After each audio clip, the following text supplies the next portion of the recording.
Studio green தயாரிப்பில் சூர்யா நடிக்கும் mass படத்தை வெங்கட் பிரபு இயக்கி வருகிறார். வெங்கட் பிரபு படத்தில் கதை இருக்கிறதோ இல்லையோ 2 விஷயங்கள் தவறாம இருக்கும். 1. பிரேம்ஜிக்கு ஒரு கதாபாத்திரம். 2. அப்படத்திற்கு யுவன் சங்கர் ராஜாவின் இசை. பிரேம்ஜிக்கு கேரக்டர் கொடுப்பது என்பது தயாரிப்பாளர்கள் செலவில் அண்ணன் வெங்கட் பிரபு தம்பிக்கு செய்யும் உதவி. இசை அமைப்பாளராக யுவன் சங்கர் ராஜாவை கமிட் பண்ணுவது இந்த ரகமில்லை. வெங்கட் பிரபுவுக்கு விலாசம் கிடைக்க யுவன் சங்கர் ராஜா தான் காரணம். வெங்கட் பிரபுவின் படங்களின் வெற்றிக்கு யுவனின் இசை பெரிதும் உதவி செய்தன.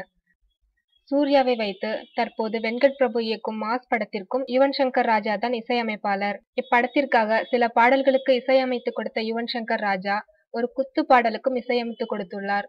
யுவன் இசையமைத்து கொடுத்த அந்த பாடல் மாஸ் படத்தின் தயாரிப்பாளரான ஸ்டூடியோ கிரீன் ஞானவேல் ராஜாவிற்கு பிடிக்கவில்லையாம். அதை சூர்யாவுக்கும் போட்டு காட்டி அவரது மண்டையையும் கழுவியிருக்கிறார்கள். உடனே சூர்யாவும் யுவனின் பாடலை பிடிக்கவில்லை என்று சொல்லியிருக்கிறார்.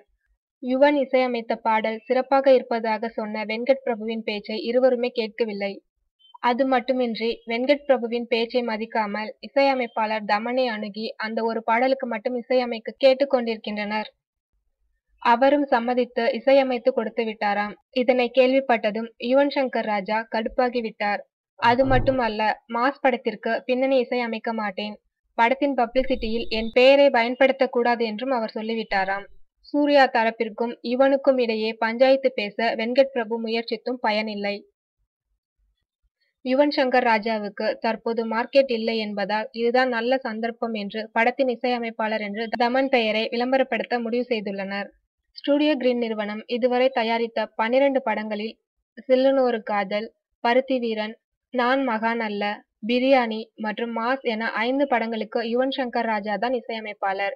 இந்த 5 படங்களின் வெற்றிக்கும் யுவனின் இசை முக்கிய காரணமாக இருந்தது.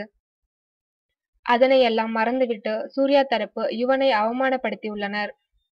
சூர்யா தரப்பினர் தன் தம்பி யுவனுக்கு எதிராக செய்யும் இந்த சதியை தடுக்கும் எண்ணத்தில் தன்னுடைய ட்விட்டர் பக்கத்தில் இச்செய்தியை பற்றி பகிர்ந்துள்ளார் வெங்கட் பிரபு.